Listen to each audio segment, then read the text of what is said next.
Okay, hello. My background is mainly in evolutionary biology, mathematical modeling of phylogenies and so forth, both at the population genetic level and so forth. So I feel like I'm probably not the right person to present this, although I do know a lot of theory. I'll try and give an overview of some of the panelists' expertise to invite you to talk more about this topic in lecture room B later. Very good introduction, thank you, Chris, because he showed a few different things. One is that we've got no chance in hell of ever having a list of all the species on Earth. In the face of that, when we still want to make decisions and understand nature on Earth, we need to get a bit smarter with the theory. So one of the things we can do is develop techniques for estimating how many species there are on Morea given the collection that we've done so far. And the other thing we can talk about, which was very interesting, sort of last remark, was how much of that biodiversity do you need to know about in order to make good predictions and have a good understanding of the system? Because those collectors curves, which he showed you, one of the things that biologists have been doing for hundreds of years is producing these collectors curves, but we haven't yet got a convincing theoretical basis for understanding how they work and how you extend them into the future. And the other thing about those collectors curves is a very common pattern we see in nature is this rank abundance curve where there's a small number of very highly abundant species and a long tail of rarity in any given single location you look at. And that's true, broadly speaking, across all types of life, down to microbes. Now, one question you might ask is, with those very rare species, are they rare everywhere, or are they rare in the place you're looking but actually common somewhere else? So that's one of the fundamental things that networks that go deeply in a number of different places might be able to get at. So this is not a comprehensive list of central questions, but here's a few central questions that theory might be able to tackle. First of all, what can theory and modeling tell us about how we should be trying to assess and observe biodiversity patterns at different spatial and temporal scales? Another question is, hopefully from those observations we can get at what are the rules of nature that underlie, that govern these patterns that we see. There's regular patterns in the distributions of biodiversity, and one of the things that scientists like to do is try and understand what is driving those regular patterns. And with those rules, those patterns, that once we've recognized how things change, we might have a chance of understanding, predicting what is going to happen in different places we haven't yet looked, or in the future at different times. And of course, there's one thing to understand a natural system that's undisturbed, that might be, not at equilibrium is perhaps a bad term, but somehow in a state that hasn't got huge perturbations occurring on a regular basis. But the next thing is to understand how those systems might be affected by the very massive and ongoing changes on the planet due to habitat modification and climate change, principally because of human activity. And that's obviously an interesting and relevant point for all of us to understand what that might mean for biodiversity. And overarching all of these questions pertinent to this particular discussion is how might genomic technologies help us in answering some of these questions. So just to think about,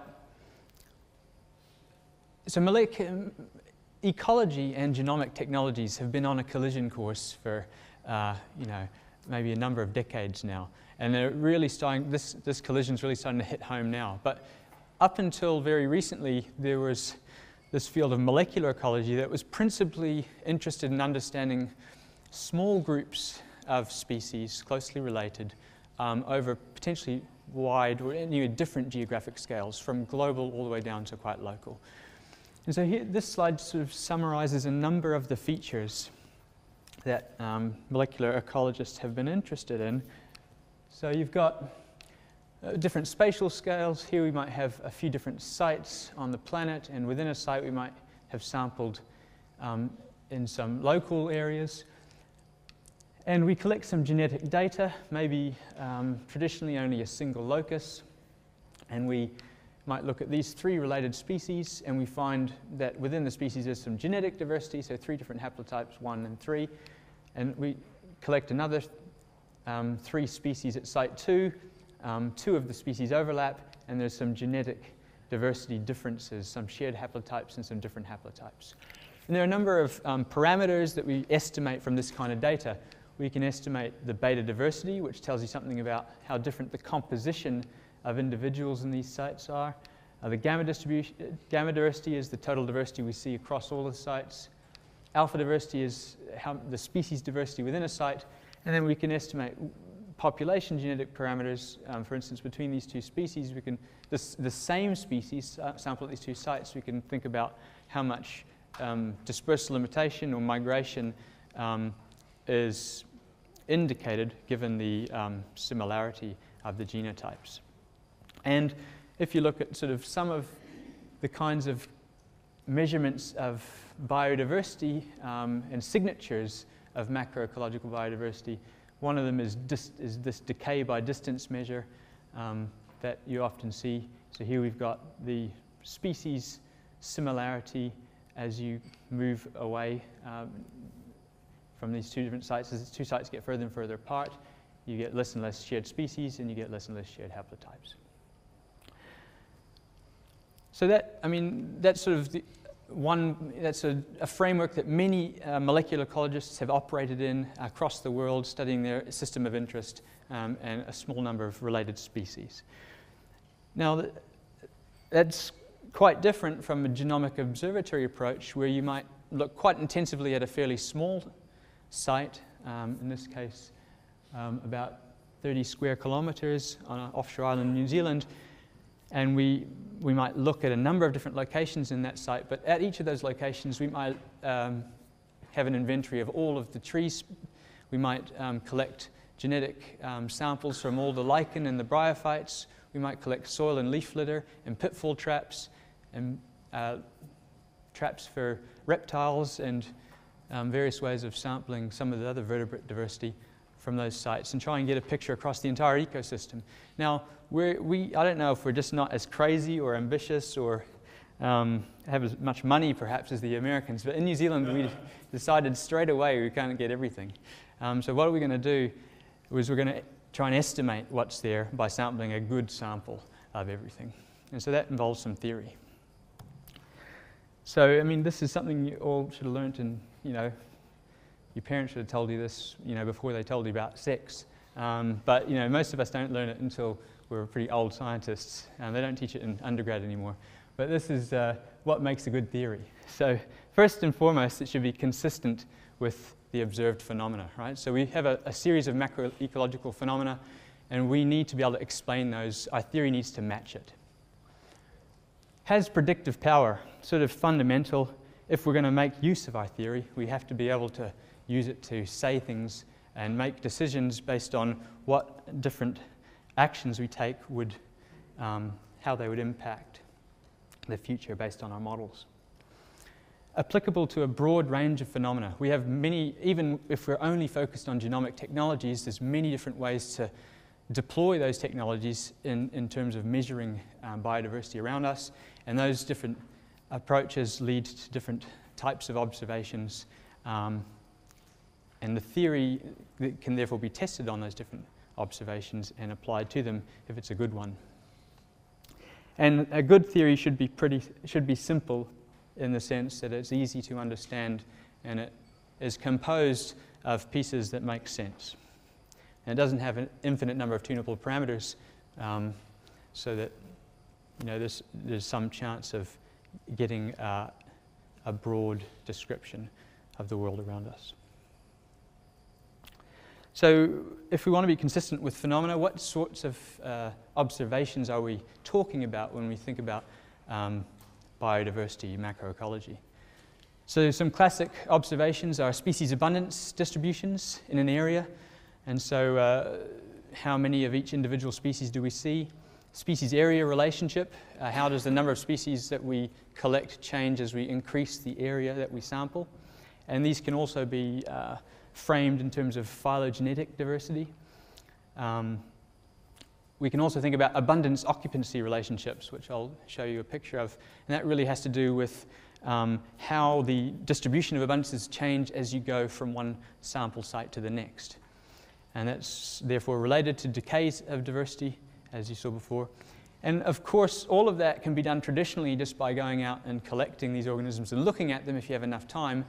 But for very small organisms, very numerous ones, that becomes pretty tedious. And it nevertheless requires a huge amount of expertise that we might not have if we want to really deploy these technologies widely. So that's where things like next generation environmental sequencing really comes into play. We're looking at sequencing soil, leaf litter, sediments in New Zealand, and there's obviously been a lot of discussion about sequencing water over this last day and a half.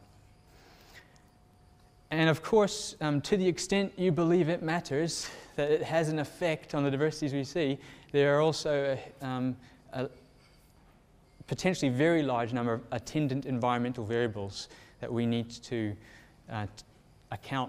that we might need to take account of in order to have a good predictive model.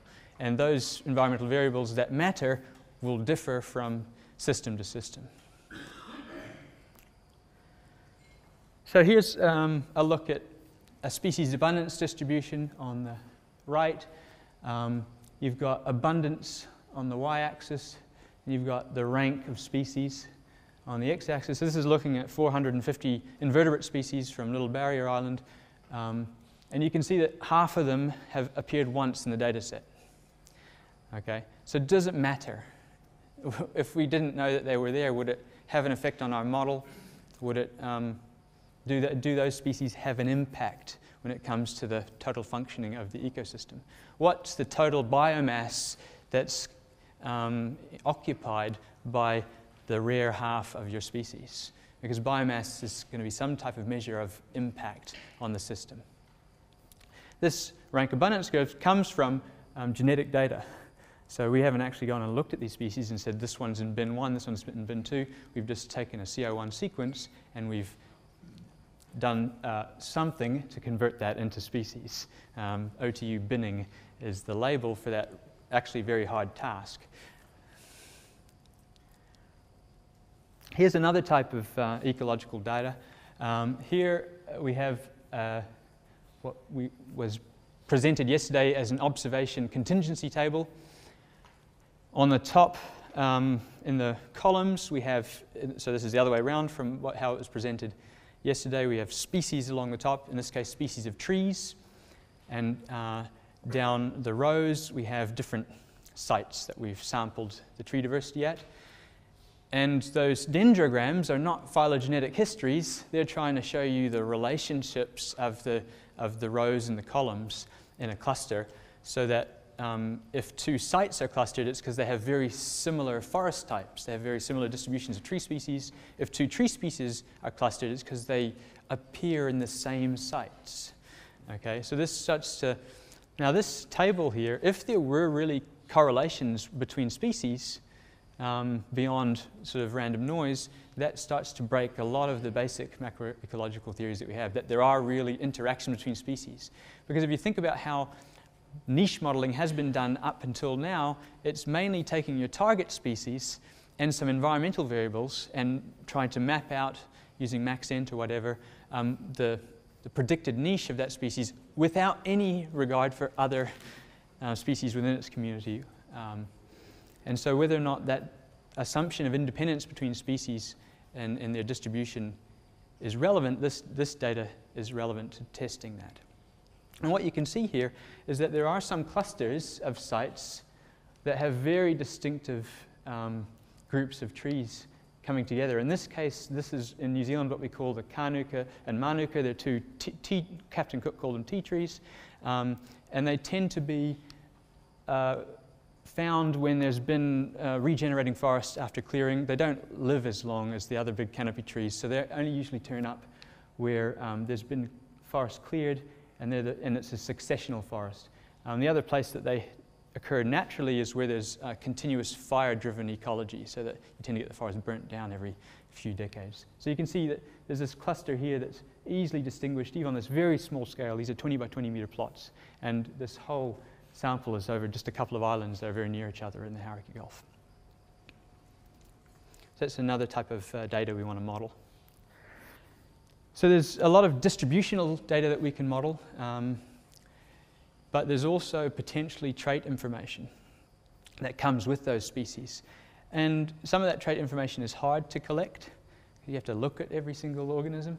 And some of it is potentially, with next generation sequencing and metagenomics, is potentially able to be assessed directly from genome sequence data. So genes, to some extent, do inform about function, especially in the microbial systems, but potentially also in some other systems. Now, just to complete the list, there's also, at the community and ecosystem scale, research that's done on interaction networks, on predator-prey networks, consumer resource body size ratios, metabolite resources and how they're used across species, and distributions of connectivity and interaction strengths between species is another way of looking at ecosystems. And the crazy thing about the theory as it stands today is we have some theory which is based entirely on assuming independence of the species, and some theory which is all about their interactions. And so how do they come together? Here are two very prominent recent theories about macroecology that completely ignore the potential for interaction. Nevertheless, are pretty good at describing lots of the patterns we see. Okay, I'm just going to shift gears very quickly in the last couple of minutes and talk about some of the work that has been done on the L4 site, where we've got microbial distributions through time and a lot of environmental variables measured as well. And so you'll have to excuse me, I'm not an expert in this area. This is, but you can ask Jack about it in the panel session later. But what we're going to do here is try and develop a model that predicts the community based on the environmental data. Not predicts the distribution of a single species, but all of the different microbial species at once. And so here we have the potential drivers of diversity, environmental measurements of phosphate and silicate levels and temperature, so forth. And then we have the different species down here, or the different taxonomic groups of microbes. And then this network is actually estimated from the data from multiple measurements of the community and the driving variables. You use a neural network to estimate this Bayesian decision network, essentially. And what you can do once you've estimated that is you can then use it to predict, if I put different values in here at the top, what type of community I'd expect to see. And so you can input numbers from other locations, for instance, to estimate what the community might be at other locations. And this is exactly what's done here in this model of the English Channel, where we are looking at how much the community is changing across the channel by using satellite image data, which can be converted into estimates of these underlying environmental variables, which can then be pushed through the model and estimate the community of bacteria and how that community of bacteria is changing spatially. And as you can see in December there, when it gets very red on the west side of this plot, that's where you've got this huge predicted disjunction in the community composition of bacteria here. And it turns out that they've now gone and tested that, actually gone and measured some of the data from that water, some bacteria from that water, and they do indeed find that these particular species, like I think it's Desulfobacteriales, is that the main one? That is usually a rare group of bacteria in the English Channel, becomes very dominant just for that period of time. And it seems to happen on a yearly basis, driven by these environmental variables. And then, I don't know if I can talk about this, but they've also been looking at really trying to nail down, based on metagenomic data, where you can label the genes in terms of their metabolic functions, what the different metabolic functions are in these communities at different times, and trying to, so this is a graph that has the nodes being metabolites and the edges being the relative abundance of annotated enzyme functions in the metagenomic sample. And you can actually use this model to try and predict how what metabolic function a given sequence community is going to have. And if you push that community forward through this network, you can try and predict what metabolites are going to be used at what rates. And this, we've got here, so we can then link up this data on distribution of various metabolites with our understanding of how that connects to different groups of organisms, and because we know something about how those different groups of microbes actually use metabolites, we can work out how much, for instance, CO2 consumption might be occurring in different times and places in the English Channel. This all seems remarkably too good to be true, in my opinion, but Jack will tell you about it in the next session. Okay, so the key outcomes for the breakout sessions, in our case, we'll be interested in trying to, I've just given you some highlights, some ideas, some starting points, but the breakout session is really going to be to, as a group, try and identify what the grand challenges in this domain of theory and modeling are for that GOES might be able to help address through field studies, and hopefully we'll build up an idea of that as we go to future meetings. So that's about all I wanted to say. Thank you very much.